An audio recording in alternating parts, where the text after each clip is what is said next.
Hello everyone! For today's video, I'm putting together a list of the best indie RPG games you can play right now. These titles may be small in budget, but trust me, they pack huge gameplay, amazing stories, and tons of heart.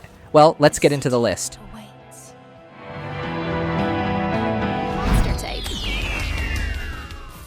If you grew up playing Pokemon or Dragon Quest monsters, Cassette is probably going to feel like home, but with its own weird creative twist. Instead of fighting with monsters you catch, this game lets you record creatures on cassette tapes and transform into them. It's got a fun mix of 80s vibes, 90s gameplay, and a modern open-world structure that feels fresh even if you've played monster collecting games for years. As you progress, you will team up with different partners. Each partner can fight with you, bond with you at campfires or cafes, and even fuse with you in battle to create super powerful forms. These relationship moments give you more backstory and make battles feel more strategic and personal.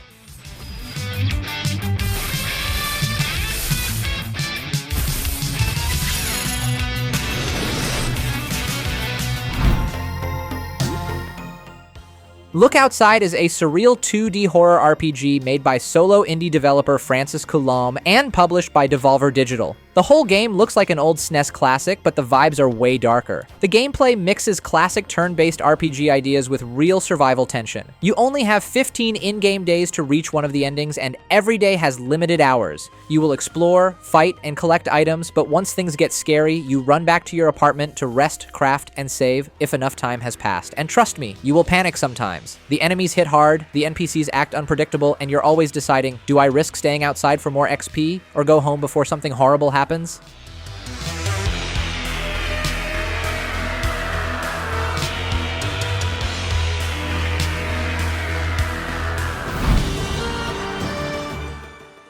Wartales first arrived back in 2023, but after tons of free updates and 2 DLCs, 2025 have become the perfect time to jump in. This tactical RPG from Shiro Games focuses on running a mercenary company in a low fantasy world full of plague, war, and morally messy situations. There's no fixed storyline telling what to do, the world simply reacts to the choices made. The game begins by letting players build their starting squad, set up their backgrounds, and then drop into the first region. From there, everything is open. You will explore towns, forests, mines, creepy caves, or hidden corners of the map. Then you can take jobs, hunt bandits, trade goods, pick fights, or become an outlaw. Wartales is a full sandbox, giving complete freedom to shape the mercenary group however the player wants. Turn the hunter into prey.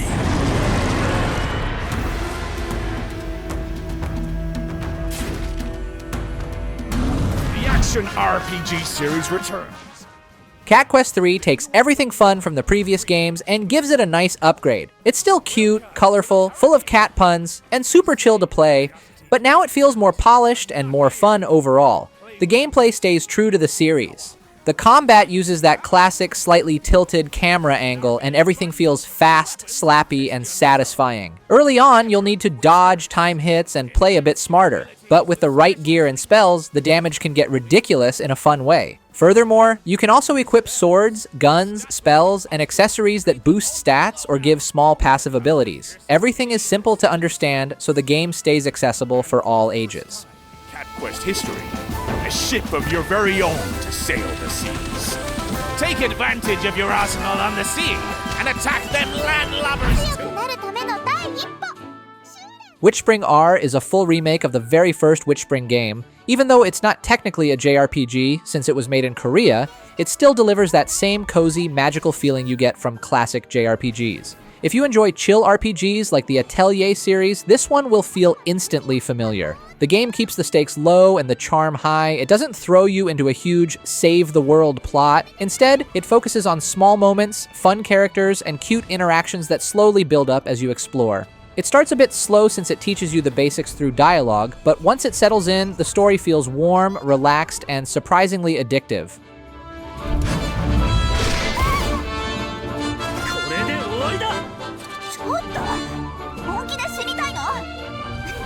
Let's start the party. Ruined King, a League of Legends story, brings the world of Runeterra to life in a way fans have been waiting for. The game mixes the turn-based ideas from Battle Chasers with League of Legends lore, creating a full adventure that feels fresh but familiar. Riot has spent years building a massive cast of unique characters, but most of them were only shown through short videos and lore posts. That changed with Arcane, and Ruined King continues that expansion with tons of dialogue, backstory, and moments that let players connect more deeply with the champions. For newcomers to League of Legends, the main story works fine on its own, but fans who know the champions' histories will appreciate the small details and emotional moments even more. And a nine-tailed fox who devours the essence of her victims. Delicious.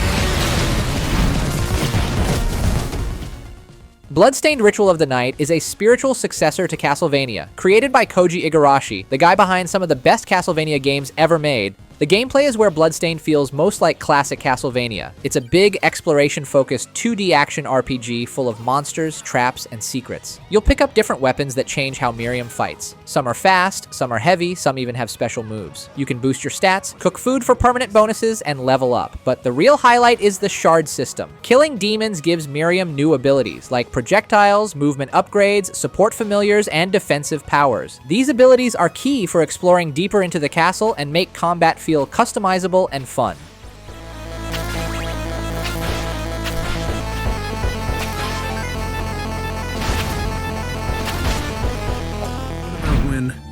When the Gorgons came? When you first look at Wildermyth, it might not seem like a big deal. Simple art, paper doll characters, nothing flashy. But once you start playing, this indie RPG turns into something special. The game basically tries to give you the feeling of having a real game master, like in tabletop RPGs, who reacts to your choices and builds a story around your characters. The game starts simple. Your little group of heroes goes on an adventure, explores the map, fights enemies, and deals with small story events along the way. But the magic comes from how these stories are written. Every event plays out like a little comic scene, and your characters react based on their personalities. Maybe someone is a dreamer, someone is stubborn, someone is secretly guilty about something. They all respond differently, and no two runs feel the same. The world changes. There's always some new threat. And heroes can't stay the same either. You make choices.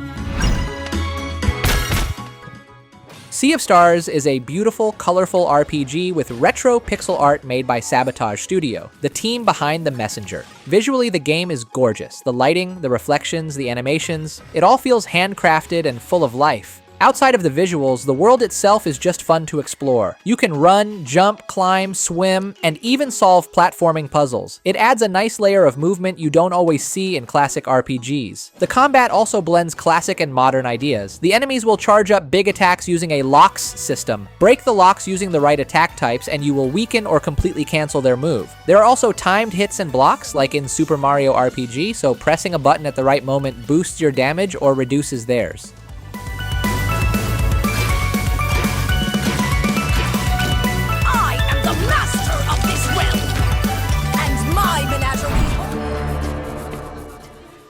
Last Epoch is shaking things up for ARPG fans, especially anyone feeling burned out from Diablo 4 or overwhelmed by Path of Exile. The class system is where the game truly shines.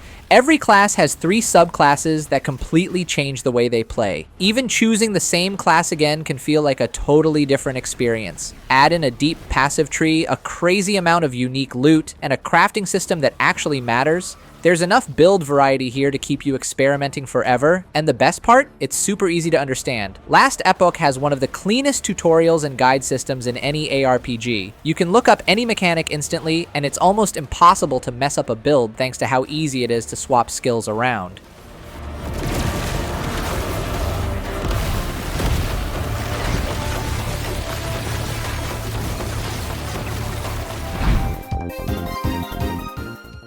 CrossCode is one of those games that feels like an MMO, even though it's actually a single-player action RPG. The world is set inside a fictional online game called Crossworlds, where players control physical avatars and feel everything their characters feel. In Crossworlds, our character fights as a Spheromancer, a class that mixes fast melee attacks with ranged ball-throwing combat. The fighting feels snappy and satisfying, especially when switching between close-range strikes, long-range shots, dodges, and blocks. As the journey goes on, enemies get tougher, so timing stuns, using special moves, and swapping between different elements becomes a huge part of staying alive. The game slowly builds up these new mechanics in a way that feels natural.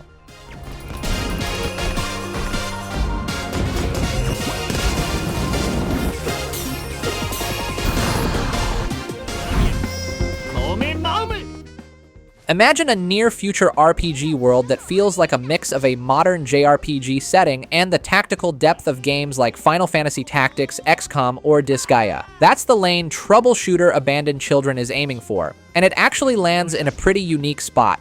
The game takes place in Valhalla, a huge city drowning in crime. Instead of normal police, the city relies on private companies called Troubleshooters to keep things under control. The main focus is Albus and his newly built team. The main loop is simple. Hang out at your base to prep, then jump into turn-based tactical missions on 3D maps filled with cover, high ground, and different objectives like rescues, escorts, and timed missions. The missions pay you with money, items, and XP, and every area of the city has its own problems to clean up. 오늘 잘 풀리는데. 야호! 예! 숨어도 소용없어!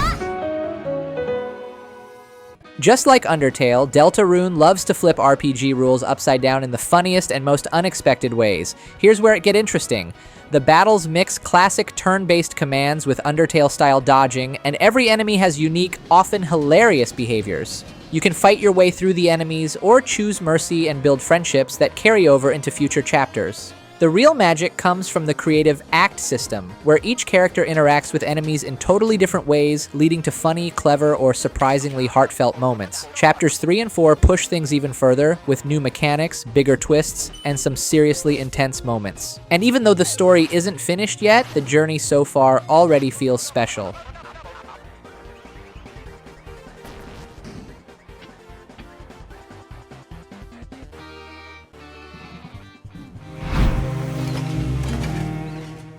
Kenshi is one of those indie RPG that looks rough on the outside, but once everything clicks, it becomes one of the most unique open-world experiences out there. The graphics are simple, the engine struggles, the loading times are long, and the learning curve is steep. But behind all of that is a game packed with ambition. The world of Kenshi is a huge, destroyed wasteland filled with different biomes, factions, and stories waiting to be discovered. There are multiple starting scenarios, from a lone wanderer to a small group of smugglers or traders, but none of them give you a main quest. Kenshi doesn't tell you what to do or where to go. The game wants you to create your own journey, your own goals, and even your own problems.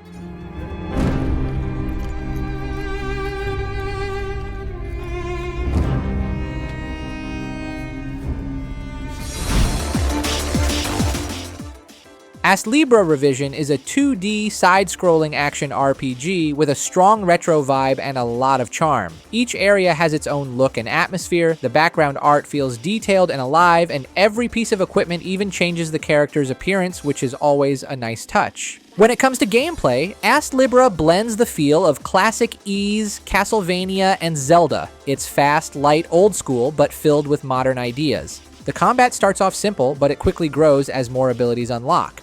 Grinding is also part of the flow, but the game makes sure every reward matters, even the small ones. On top of that, you'll also find crafting recipes as you fight, letting you make stronger gear. Everything connects to building your character, and there's room for tons of different playstyles.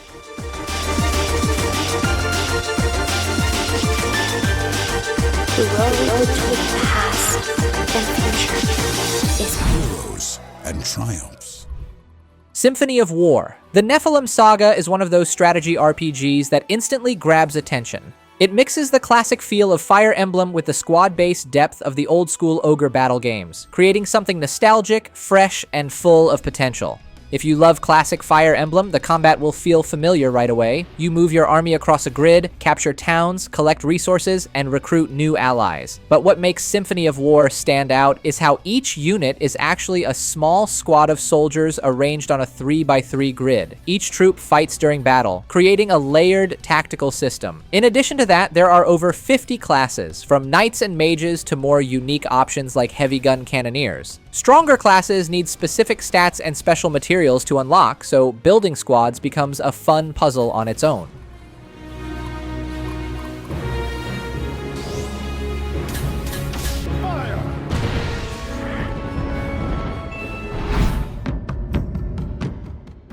Grim Dawn is one of those action RPGs that instantly pulls you in. It's fast, it's brutal, and the loot just keeps coming. The combat is classic hack and slash fun, fast, punchy, and super satisfying. You will pick from 6 classes like Arcanist, Soldier, or Nightblade, and later you can even combine 2 classes to create some wild builds. Each class has big skill trees, and on top of that, there's the devotion system where you use points from special shrines to unlock extra abilities. There's always something new to tweak and improve. As for the enemies, they come in huge waves, sometimes too huge. There are moments where the screen gets so packed you can barely move, but the chaos makes every fight exciting.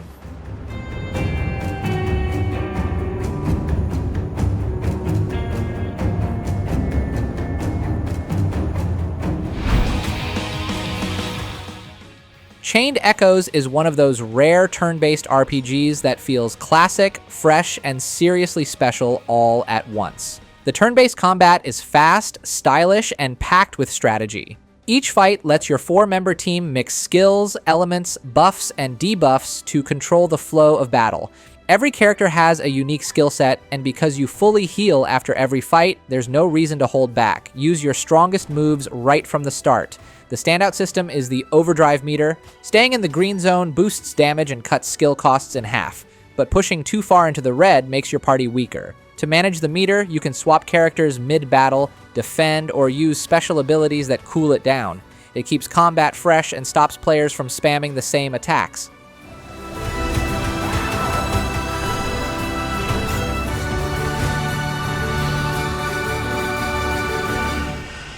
Descend upon the company and butcher most of the men. Battle Brothers drops you into a medieval world and hands you a tiny mercenary crew. Villages, towns, castles, they're everywhere. You can walk to any place on the map as long as you have food. You can hire anyone you want as long as you have coin. As for the combat, it plays out on a hex grid and the game looks cute until someone's head gets taken off. Battle Brothers might have a cute art, but the violence is brutal. You'll see crushed bones, torn muscles, and soldiers collapsing from their injuries. It's like Game of Thrones meets XCOM, turn-based, tactical, and unforgiving. After a tough fight, you're often left with injured men, broken equipment, and a bag of loot that barely helps. Maybe you lost 3 mercenaries. Maybe your best archer just got a permanent injury, but you still drag what's left of the squad back to town, get paid, patch everyone up, and look for the next job. That's the loop. And honestly, it's addicting. Invades. As a tide of destruction sweeps over the land, there's good coin to be made for a mercenary company such as yours. Disco Elysium. The Final Cut is one of those rare games that changes how people look at storytelling in gaming. It goes beyond being just a murder mystery and turns into an experience that sticks with players long after the credits roll. Every part of it, from the writing, the world, the characters, to the moment-to-moment choices, feels crafted with incredible care. The gameplay is all about talking, thinking, and making choices. Instead of combat, progress is made through dialogue checks, dice rolls, and skills that act like voices in the detective's head. Each skill has its own personality and argues, comments, or reacts to what's happening. It creates moments that feel funny, chilling, or surprisingly emotional, and because every build works differently, every playthrough feels fresh. Mix and match from wild skills.